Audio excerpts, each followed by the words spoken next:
Okay sir, जरा बताएं कौन कौन से स्टॉक्स पे focus bank bank bank bank bank only bank, PNB wonderful. सुबह बात की थी अशोक चंद्र साहब से, मजा आ गया, क्या इंटरव्यू भी उन्होंने बढ़िया दिया। सुबह नतीजे से अच्छी तेजी हुई। आज सुबह हमारा इरादा था 5-1% की तेजी बननी चाहिए, अच्छे रिजल्ट आए। पीएसयू बैंकों पे हमने बड़ा बोल्ड खोल लिया। जब इसमें प्रॉफिट बुकिंग का टाइम आया तब भी हमने बोल्ड खोल लिया था कि एक बार हट जाइए, और वापस से जब क्वार्टरली अपडेट आया उसके बाद से हमने वापस इस पर लॉन्ग कॉल भी दिया, और अब रिजल्ट में देखिए आज यही चल रहे हैं। तो सुबह रिजल्ट रिव्यू में भी दिया था, ओपनिंग के हीरो में भी दिया था। यूनियन बैंक दूसरा है जो पिछले साल हमारी हैप्पी बर्थडे वाला स्टॉक है, वहाँ पर भी आज हमने ओपनिंग के हीरो में बताया था कि सरकारी बैंकों की तेजी में 178 हो गया 178 आ गया। वाह क्या बात है। देखो रिजल्ट आए थे शायद थर्सडे को आए थे, फ्राइडे को नहीं चला, आज चल रहा है। चलेगा, रिजल्ट अच्छे थे उस दिन भी, लेकिन क्या है कभी तुरंत चल जाता है, कभी वक्त लगाता है। और तीसरा आज का hero ICICI bank, I am loving it. मतलब मैं बता रहा हूँ, मतलब धीरे धीरे कहीं मेरे को ऐसा ही लग रहा है कि मेरा प्यार है ना बीएससी से ज़्यादा कहीं आईसीआईसीआई बैंक से ना हो जाए सब। ठीक है ना, मतलब इतना बढ़िया मूव, इतना बढ़िया। आज तो क्या 1445 के ऊपर का ब्रेकआउट कंफर्म कर रहा है ये अलग ही रेंज में है। मज़े आ जाएगा इस स्टॉक में। तो ये मतलब क्या होता है, आपको कोई तो लीडर चाहिए ना बाजार में, जिसके दम पे आपको लगे कि भाई हाँ मैं, और कोई बड़ी बात नहीं, जो हिसाब से आईसीआईसीआई बैंक काम कर रहा है, एक समय ऐसा भी आ सकता है कि एचडीएफसी बैंक के से ज़्यादा मार्केट कैप ये कर ले, कोई बड़ी बात नहीं।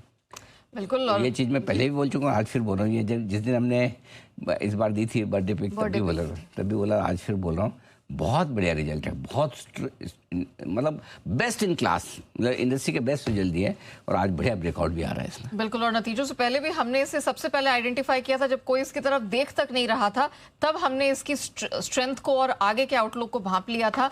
बर्थडे पिक के तौर पर आपको रिकमेंडेशन दी, एग्जिट की भी राय दी, और इसका ब्रेकआउट भी हमने फिर से पकड़ा। लगातार जी बिजनेस रहा है बुलिश, नतीजा आपके सामने।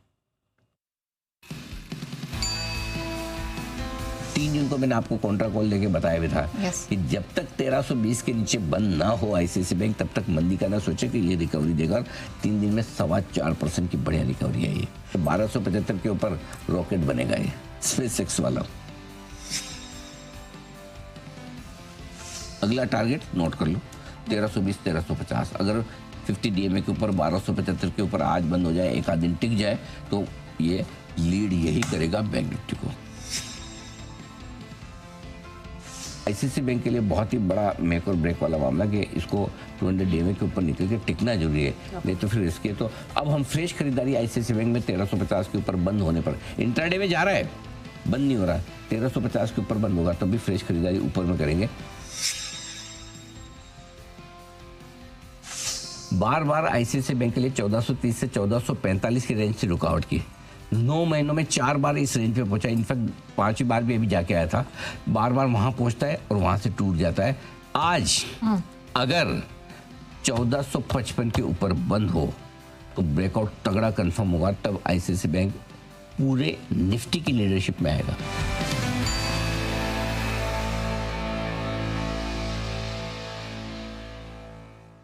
बता दूं कि आईसीआईसीआई, मैंने कहा कि बीएससी जैसा से ज़्यादा प्यार आजकल इस प्यार है। इसका मतलब ये नहीं कि अचानक से लोग सब हड़बड़ा के बीएससी सारा बेच डाले और थोड़ा अच्छा। और दूसरी बात एक और बता दूं, बीएससी कई कई गुना हो सकता है, आईसीआईसीआई बैंक नहीं हो सकता, ध्यान रहे।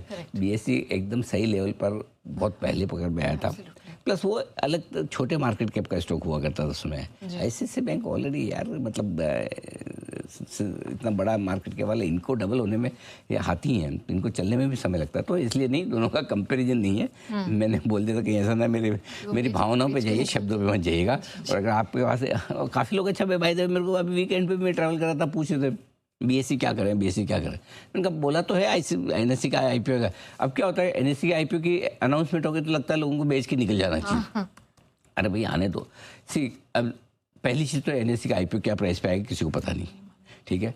अब ग्रे में जो भी प्राइस पे डील वील होती है, कई बार लोगों को लगता है उससे नीचे भी आ सकता है। देखो इशू ऊपर आए, ज़्यादा प्राइस पे आएगा तो नीचे आ जाएगा, नीचे की प्राइस पे इशू आएगा तो ऊपर आ जाएगा। अब कई लोगों को लगता है कि भाई वो बीएससी के मुकाबले में सस्ता आया, तो आमतौर पर जो भी नई कंपनी होती है वो लिस्टेड कंपनी के मुकाबले में थोड़ा सस्ता देने की कोशिश करे। तो सस्ता आया तो क्या होगा, 2 ऑप्शन हो सकते हैं, या तो बीएससी गिर जाए या एनएससी बढ़ जाए। तो थिंक पॉजिटिव, एनएससी क्यों नहीं बढ़ सकता जो बीएससी से बढ़ा है। तो बीएससी का वैल्यूएशन तो जो है वो इतने सालों से डिराइव्ड है ना मार्केट में, करेक्ट, कोई आज तो नहीं है। तो इस ऐसे बुरे बुरे ख्याल मन में न मत लाइए कि बीएसई गिरेगा अगर आईपीओ एनएससी का सस्ता है। अच्छे ख्याल मन में लाइए कि एनएससी का आईपीओ भी लिस्टिंग के बाद बढ़ जाएगा। सिंपल, सोचने का तरीका बदलो, देश बदलो, सोच बदलो, देश बदलेगा। जी जी। हाँ, वैसे ही होगा। इसलिए डरिए घबराए, पड़ा रहने दीजिए। 6200% रिटर्न जिंदगी में कभी वापस, मुझे खुद को यकीन है कभी जिंदगी में इतनी बढ़िया पिक में कभी फिर निकाल पाऊंगा, ऐसा है। इसलिए डरिए मत, शांति से बैठिए। अब आइए कुछ और स्टॉक फटाफट बता दूं आपको। HDFC बैंक उम्मीद के मुताबिक नहीं, उम्मीद नहीं थी ऑनेस्टली, ये तो लग रहा था कि 10-20 रुपए घटेगा, लेकिन इतना घट जाएगा ये नहीं पता। लेकिन एक अच्छी चीज़ जो नया हो रही है इसका 50 DMA 780 पर है, बिल्कुल वहीं पर जाकर रुक रहा है सपोर्ट। तो अभी तक ये ब्रेकआउट फेल नहीं हो रहा। आज सुबह मैंने बोला 780 के नीचे ब्रेकआउट फेल होगा, प्रिसाइजली 779 कैश में नीचे बंद होगा तो लगभग वहीं पर दिन भर सपोर्ट ले रहा है। एक्सिस कोटक नंबर बहुत ही खराब थे, दोनों में हम सुबह से बेरिश थे, दोनों ओपनिंग के जीरो में भी थे, शॉर्ट कॉल भी दोनों में दिया था, दोनों के हाल खराब है।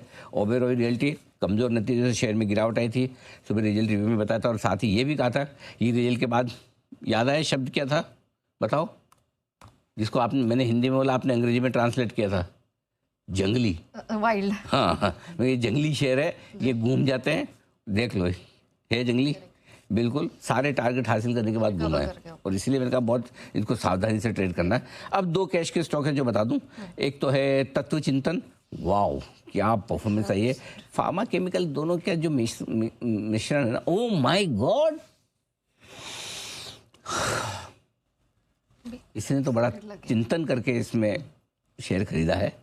ओहो 20%, वंडरफुल, क्या बात है, बहुत बढ़िया। और दूसरा एक है एसजी स्पेंसर्स, जो सुबह भी हमने आइडेंटिफाई किया था, रिपोर्ट किया था कि शेयर में पूरा एनबीएफसी सेक्टर लहूलुहान है, लेकिन ये स्टॉक देखिए 8% मजबूत है। कंपनी ने भारत पे मनी और सक्सेस शिप टेक के साथ करार किया है और ये अच्छा चल रहा है। हमारी बर्थडे पिक भी रही है 407 रुपये वाला, 675, क्या बात है, वाह बहुत बढ़िया, फर्स्ट क्लास।